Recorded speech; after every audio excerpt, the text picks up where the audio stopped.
Today, we are going inside the mind of a killer. We are going to the empty West Mesa desert, not just to tell a crime story, but to understand the place he chose. This is a West Mesa bone collector story, how a serial killer's hunting ground works, and by the end, you'll see why the desert itself is so scary. If you like the true stories about real mysteries, dark secrets, solved cases, and sometimes unsolved cases, and the reasons behind these terrible crimes, then you're exactly where you need to be. This is what we do every week, and before we start, help me out with the like button and please subscribe to the channel and turn on the notifications so you'll never miss our weekly stories. Okay, let's go to the desert now and find out what happened. A fumer was laid swelling from the desert floor. It was February 2nd, 2009, and the wind on the West Mesa of Albuquerque, New Mexico had swept the topsoil away from a secret that had been baking in the sun for years. A woman walking a dog through a vacant, arid patch of mesquite near the 118th Street trailhead spotted the bone. It was white, bleached, and definitely human. Police arrived shortly after cordoning off the area as potential crime scene, but the initial assumption was grim and limited. A single body, perhaps a homicide victim dumped months ago, or remains washed down from a distant creek bed. What the Albuquerque Police Department (APD) found instead defied the scale of anything in the state's history. As officers combed the wash, they found a second bone, then a skull. By the end of the first day, the count had risen to 4. The realization hit the search team with the force of physical blow. This was not an isolated disposal site, but a graveyard. The excavation, led by the Office of Medical Investigator, began in earnest. Archaeologists and anthropologists joined the detectives, descending on the mesa with shovels and trowels. They worked in the grid, peeling back the layers of caliche, a hard, calcium-rich sedimentary crust common in the desert, to reveal what lay beneath. The discovery of a mass grave on the outskirts of a major city is a law enforcement's nightmare, but the nature of the remains pointed to a specific terrifying pattern. By the third day, the number of victims had climbed to 13. All were female, most were young. They had been buried in a relatively concentrated area, yet the graves were shallow, barely covered by dirt and scrub. The desert had been an active partner in the crime, eroding the top layer of the earth and exposing the dead to the world. The urgency of the investigation shifted from identifying a single victim to uncovering the extent of a serial killer hunting ground. The geography of the West Mesa provided a grim backdrop to the investigation. The site is a desolate expanse on the city's western edge, bordered by the Rio Grande to the east and patchwork of underdeveloped desert to the west. In the early 2000s, the area was sparsely populated, a traditional zone where the city lights faded into the darkness of high desert. It was a place known to off-roaders, dumpers, and those wishing to remain unseen. The killer had chose this location with precision, remote enough to avoid detection for years, but accessible enough to transport victims without excessive struggle. The bodies were found within a 100-yard radius, spaced with a deliberate, methodical intent that spoke of a long-term routine. Back at the morgue, the process of identification began. The condition of the remains varied, but many were skeletal. The lack of soft tissue complicated the work, but dental records and DNA provided the answers. As names were attached to the bones, a disturbing profile emerged. The women ranged in age from 15 to their early 30s. Most were Latina. Almost all had histories of precarious lifestyles, addiction, homelessness, or engagement in explicit work along the Central Avenue corridor. They were, in the parlance of the police, high-risk individuals. This classification, while accurate regarding their vulnerability to the crime, would later become the focal point of intense criticism regarding the police response to their initial disappearances. As the list of the missing matched the list of the found, that the timeline tightened. The disappearances clustered between 2001 and 2005. Then abruptly, the bodies stopped appearing in the desert. The killer, it seemed, had ceased operations around 2005 or 2006. This 4-year window of activity presented a massive investigation gap. For years, families and friends of the missing woman had been reporting their loved ones absent, pleading with the police to investigate. Now the APD was forced to confront the possibility that they had missed a serial killer operating in their midst because the victims were marginalized, their absence treated as a byproduct of their lifestyles rather than a signal of predation. The excavation on the West Mesa continued for weeks, dominated by the slow, meticulous work of forensic teams. The soil yielded 11 bodies in total, one of whom was pregnant, bringing the victim count to 12, including the unborn child. The method of burial offered crucial forensic clues. The bodies were not tossed carelessly. They had been placed in shallow graves, some wrapped in garbage bags, others left exposed before being covered with dirt. The shallowness of the graves suggested that the killer did not intend to hide the bodies forever, or perhaps did not fear discovery in that remote expanse. The elements had scattered some of the remains, the wind and water shifting smaller bones away from the primary site, complicating the recovery effort. Inside the command center, detectives constructed a timeline based on the last known sighting of the victims. The names on the whiteboard read like a roll call of invisible: Victoria Chavez, who vanished in 2004, Michelle Valdez, who disappeared in 2005, Julia Nieto, last seen in 2004. The dates were terrifyingly compressed. Multiple women vanished from the same 4-mile stretch of Central Avenue, Albuquerque's main artery for vice, within months of each other. Yet, no singular task force had been formed to connect the dots. The leads in individual cases had gone cold, assigned to overwhelmed detectives who often chalked the disappearances up to women moving on, getting somber, or simply drifting away. The investigation turned outward, away from the mesa and back into the city. If the victims were connected by their vulnerability and their location, the killer was connected to them by opportunity. Who operated in the stretch of Central Avenue, who had the trust of these women or the ability to overpower them without drawing immediate attention. The high-risk designation cut both ways. It made women easy targets for the predator, but it also meant they were likely in the orbit of violent offenders, pimps, drug dealers, or johns who viewed them as disposal. Police began shifting through old arrest records, surveillance footage, and the known associates of the victims. A theory began to gain traction among the investigators: the dump killer hypothesis. This profile suggested a suspect who operated locally, someone who knew the geography of the West Mesa intimately. It wasn't a transient trucker passing through on I-40. The burial site was too specific, too consistent. It required access to the mesa, likely via a vehicle capable of navigating the rough terrain, and the knowledge that the area was isolated. The killer needed to be someone who lived in Southwest Mesa area, someone who blended into the background of a working class neighborhood while hiding a compulsion to kill. As the forensic anthropologists finished their work on the mesa, the focus shifted to the specific cause of the death. With the remains skeletonized, determining the exact mechanism was difficult, but there were clues. Blunt force trauma was suspected in several cases because on skull fractures. The absence of clothing or personal effects on most of the bodies suggested the killer had stripped them off, or that the clothes had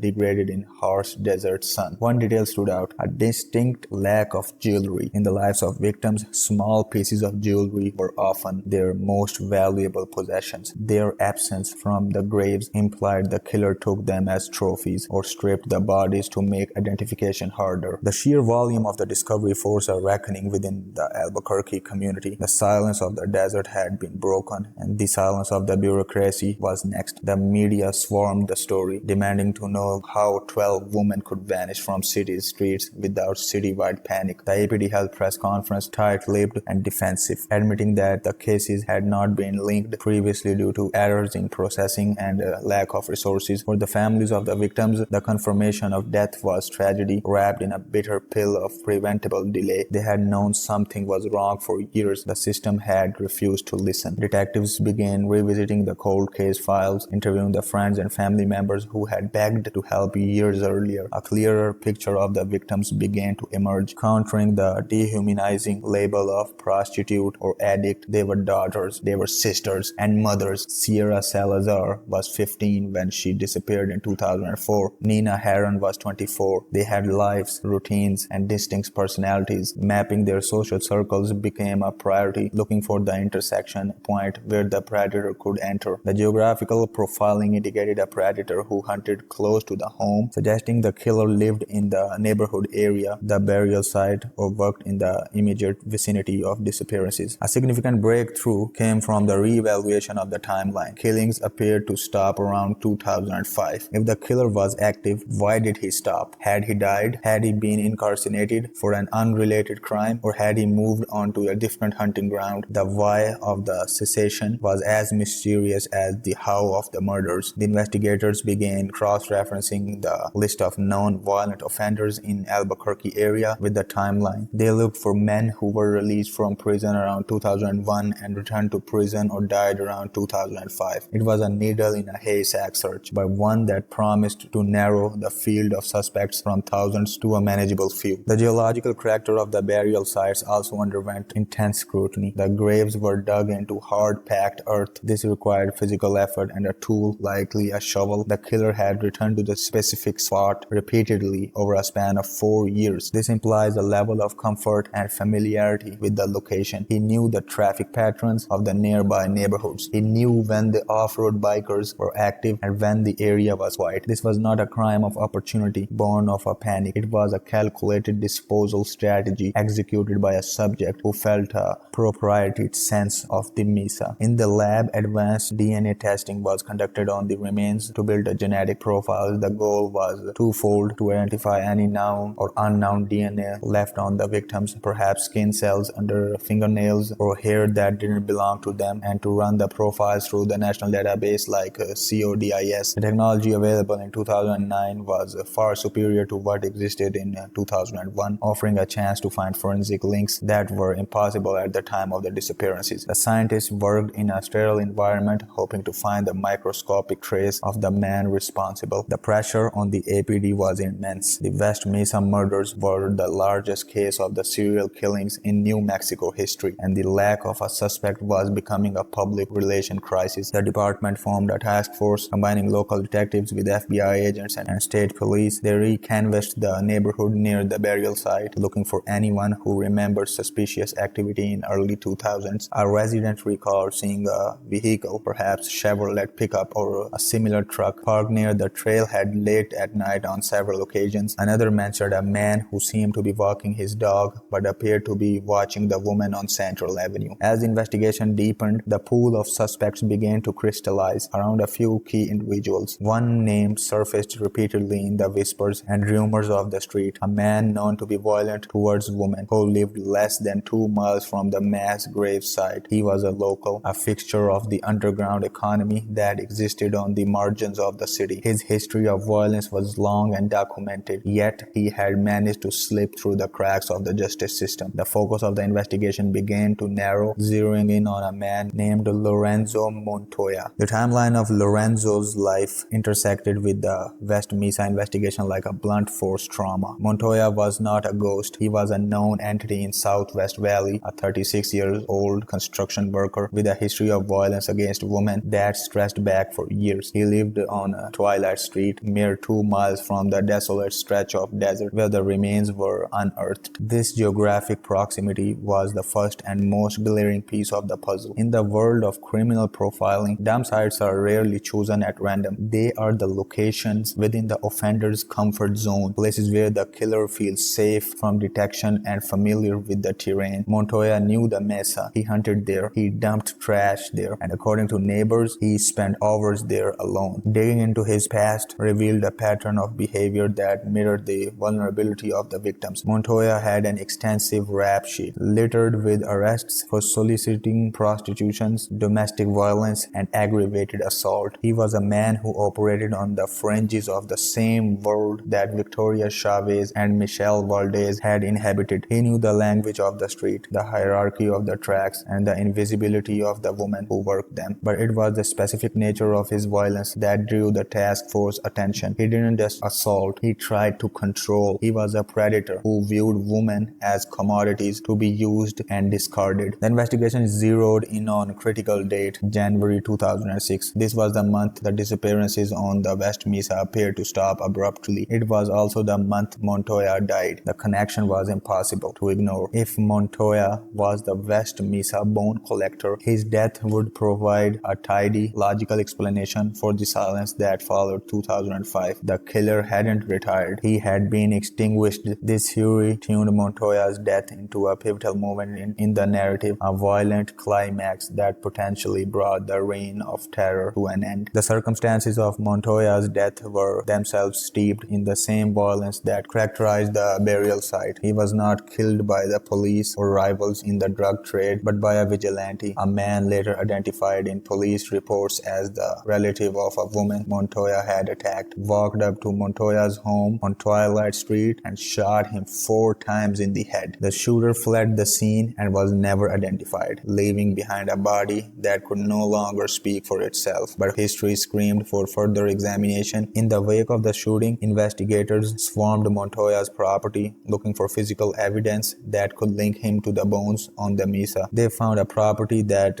echoed the desolation of the crime scene. Montoya's home was cluttered, chaotic, and filled with the debris of a disturbed life. More importantly, they found items consistent with the disposal of bodies. Buried in his yard were the remains of a small dog, a gruesome practice that some criminal psychologists linked to the rehearsal of human murder. Neighbors interviewed by the police painted a picture of a man who was erratic and aggressive, often seen with different women who looked like the victims found on the mesa. One witness recalled seeing Montoya with a woman matching the description of Sierra Salazar, the 15-year-old victim, around the time she disappeared. Despite the compelling circumstantial evidence, the timeline, the geography, the profile, there was a critical flaw in the case against Montoya: the lack of physical DNA. The task force needed a smoking gun, a microscopic link that placed Montoya on the mesa with the victims. The forensic teams revisited the remains, specifically looking for trace evidence that might have been overlooked. They examined the clothing fragments found in the graves, testing for a touch of a DNA or hair that could be sourced back to Montoya. The results were inconclusive. The desert environment, with its extreme heat, dryness, and insect activity, had likely destroyed any fragile biological evidence that might have linked the killer to the dead. The absence of definitive proof forced the investigators to consider a darker, more complex possibility. If Montoya was the killer, why was there no physical trace? Did he clean the bodies too thoroughly, or had the elements simply erased his fingerprints? Or was the narrative of Montoya as the sole perpetrator too convenient? The task force began to entertain the theory that West Mesa Murders might not be the work of a single lone wolf serial killer, but rather the result of more insidious dynamic, multiple predators using the same dump site. This theory shifted the investigative lens away from a single individual and towards the criminal ecosystem of Albuquerque's sex trade. The women found on the mesa were not isolated. They moved in circles where pimps, drug dealers, and abusive people held sway. It was plausible that different men had murdered different women, yet they all converged on the same desolate patch of the West Mesa to dispose of the bodies. This communal dump site theory was chilling because it decentralized the threat. There wasn't one monster to the catch, there was a system that produced them.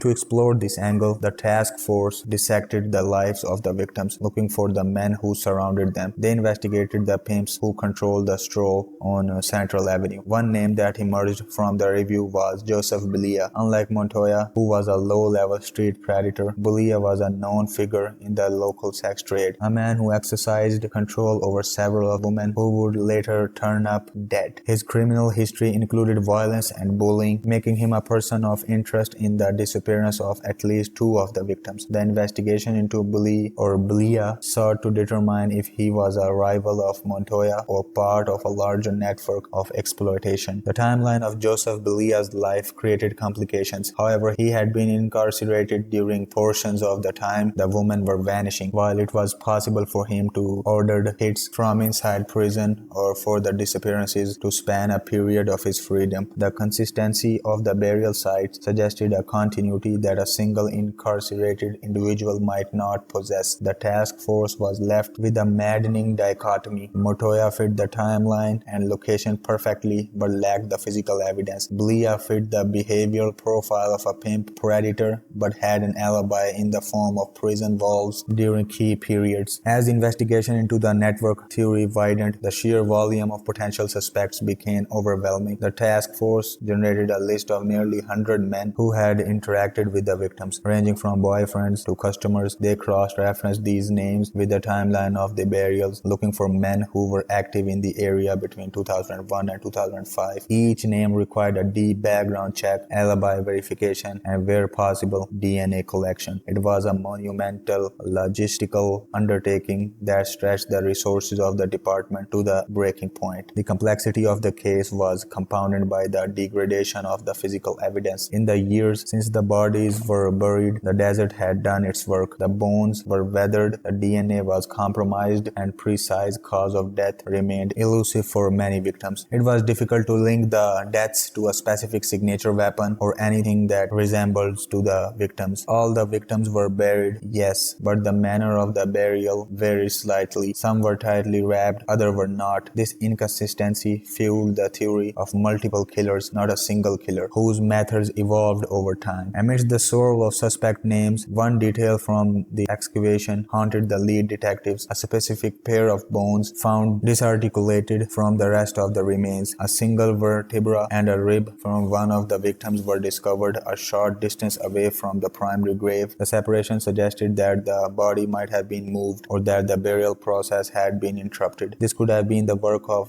scavengers, or it could have been a sign that the killer had returned to the scene, returning to the dump site in a hallmark behavior of a certain serial offenders, a ritualistic act tied to revealing the crime or ensuring the bodies remain hidden. The presence of disturbed earth near the newer graves suggested the site had been revisited multiple times again over the years. This behavior pointed back towards Montoya. His proximity to the site meant he could monitor it. He lived close enough to hear the sirens of the police when the bones were finally discovered in 2009. Did he watch the investigation unfold from his front porch? No. Montoya was already dead, silenced 3 years prior, but the idea that the killer watched the police search the Mesa was a haunting one. It implied a level of brazen confidence that the police would never look in the right place. The task force brought in the FBI's Behavior Analysis Unit (BAU) to profile the killer or killers based on the new data. The profilers leaned toward the multiple offenders theory, or the idea of a single offender who had the help. The sheer volume of bodies, 12 women in 4 years, suggested a high level of activity that is difficult for one person to sustain without detection. The risk involved in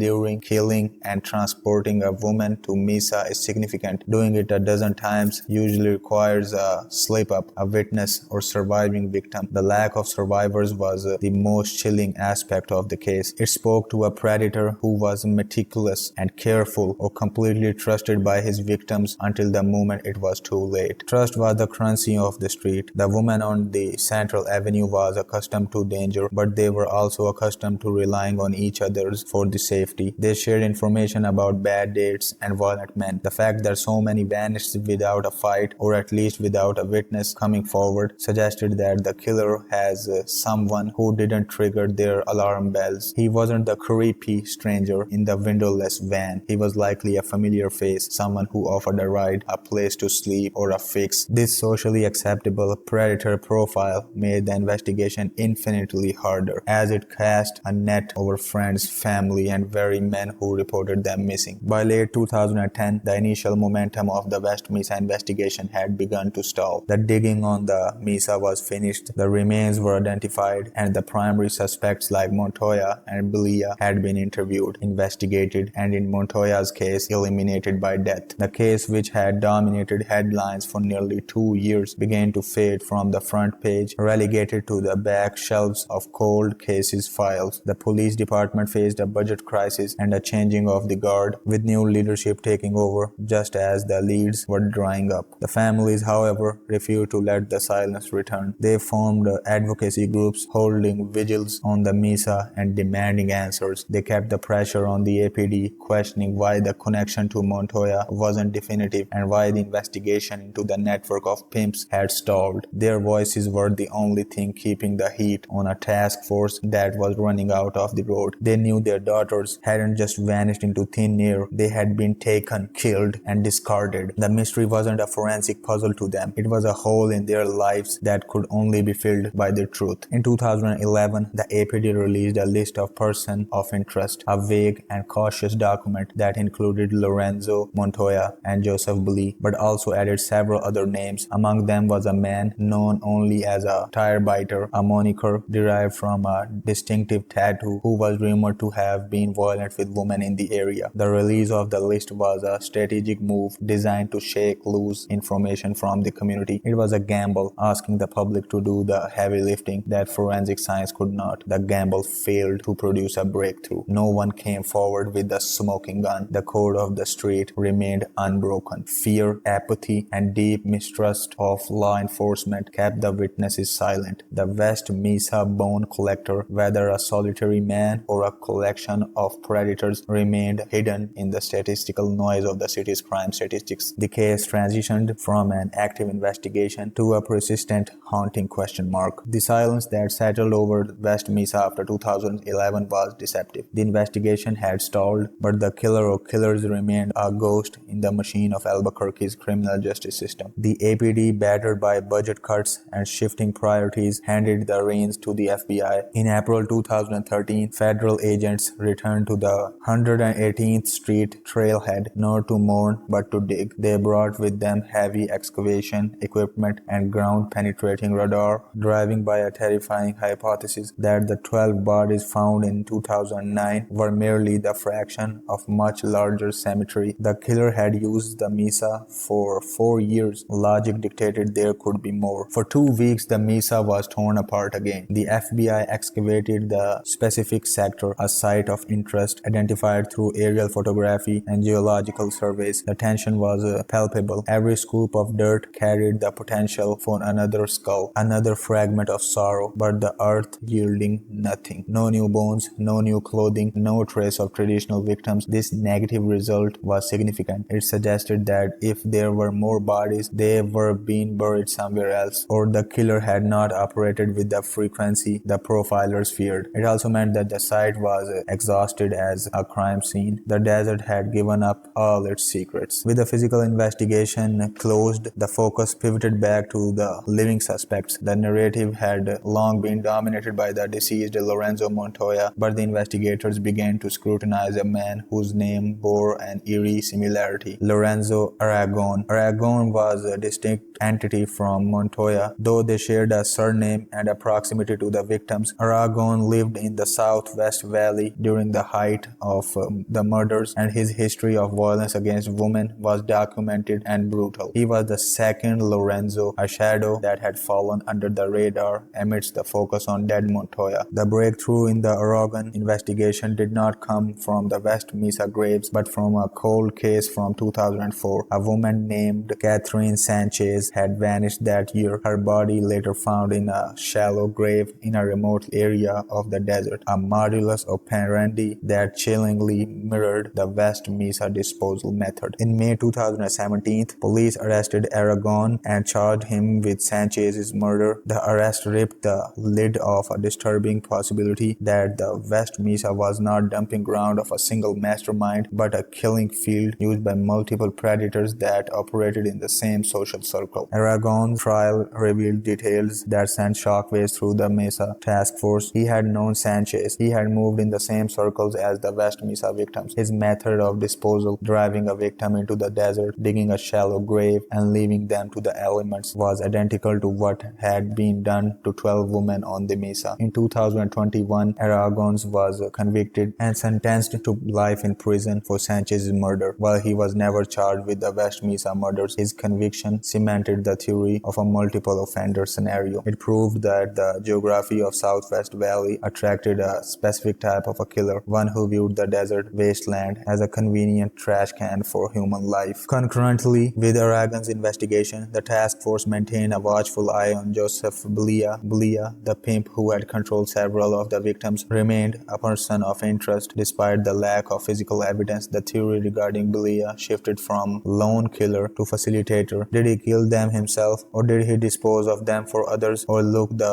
other way while they were being taken? Belia was a man who profited from the vulnerability of these women, and his silence on the matter was deafening. He spent years in and out of the prison system on unrelated charges, a stubborn fixture of the investigation who refused to break. When Belia died in 2022, he took whatever secrets he held to the grave, another dead end in the labyrinth of cold trials. The cumulative effect of the Aragon conviction jurisdiction, and the Blias surveillance was a shift in the official understanding of the case. The singular bone collector narrative, a lone boogeyman stalking the streets, began to fracture. It was replaced by a more realistic, albeit more frustrating picture, a convergence of predatory behavior in a lawless zone. The West Mesa victims were likely killed by different men, perhaps Montoya, perhaps Aragon, perhaps others unknowns, who all utilized the same isolated geography. This explained the inconsistencies in the burials, the varying timelines, and the lack of singular DNA profile. It was a horror of consensus, not a conspiracy. Today, the West Mesa murders remain officially unsolved. The site itself has changed. The urban sprawl of Albuquerque has crept closer, new homes rising on the horizon of the one desolate mesa. The 118th Street trailhead is now a park, a place where residents walk their dogs, unaware of, willfully ignorant of the history beneath their feet. The bones of the 12 women have been cremated or returned to their families, but the killer or killers has never been brought to account for those specific crimes. The why of West Mesa bone collector is lost to the wind. That is all for today's case. Leave a like and subscribe to the channel. We'll meet again in another video. Till then, goodbye and good night.